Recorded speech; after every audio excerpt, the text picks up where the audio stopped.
अस्सलाम वालेकुम।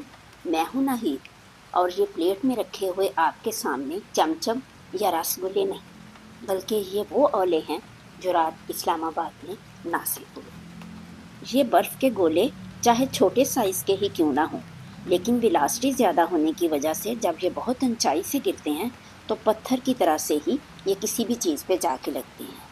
अब इस्लामाबाद के शहरियों ने, ख़ासतौर पर पाकिस्तान के भी किसी शहरी ने इससे पहले ऐसी आफत का सामना नहीं किया था और ना इतने बड़े बर्फ़ के गोले या औले दूसरे लफ्ज़ों में कभी देखे थे।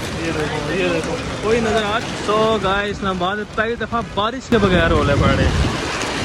अल्लाह अकबर, अल्लाह अकबर, कोई बारिश हो ही नहीं रही। देख सकते हो आप लोग ट्रैफिक जैम। ये देखो कोई नज़र आ रही बारिश। ओ भाई साहब मैं आपको दूर दिखाता हूँ। ये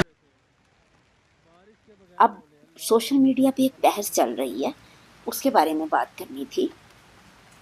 कुछ लोग कह रहे हैं कि ये हमारे आमाल का नतीजा है, इस वजह से इस किस्म की आफात आ रही हैं।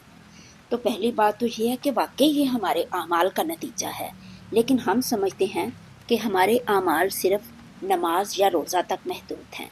नहीं, ये इस किस्म की आफात हमारे उन आमाल का नतीजा है जो हम बेदरीग अपने वसाइल का इस्तेमाल करते हैं, अपने माहौल दोस्त एक्टिविटीज़ को जारी नहीं रखते, दरख्तों को काटते हैं और बहुत ज़्यादा गैसेस का इस्तेमाल, गाड़ियों का इस्तेमाल, कुदरती वसाइल का बेदरीग इस्तेमाल।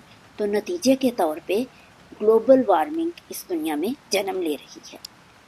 अब साइंस बताती है कि ऐसा रेयर फिनोमेनन जो कि आम तौर पे कभी नहीं होता, यानी बारिश के बगैर औलों का गिरना या यालाबारी का होना, इस वजह से है कि जब ज़मीन का दर्जा हरारत बहुत ज़्यादा हो जाता है तो बादल जो ज़मीन के ऊपर होते हैं वहाँ तक गर्म हवा ज़मीन से उठ के बादलों तक पहुँचती है। तो बादलों में मौजूद जो पानी होता है वो आबी बखारात में या एवापोरेशन की वजह से वो उड़ जाता है ऊपर।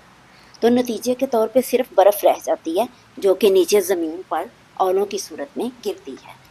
अगर ज़मीन का दर्जा हरारत ना हो तो पानी भी इन औलों के साथ, इस यालाबारी के साथ ज़मीन पे गिरेगा। तो वो एक नॉर्मल तरीका है। खुदा का शुक्र ये है कि इस तूफ़ान से लोगों का नुकसान तो हुआ है, लेकिन कोई बहुत बड़ा जानी या माली नुकसान नहीं हुआ।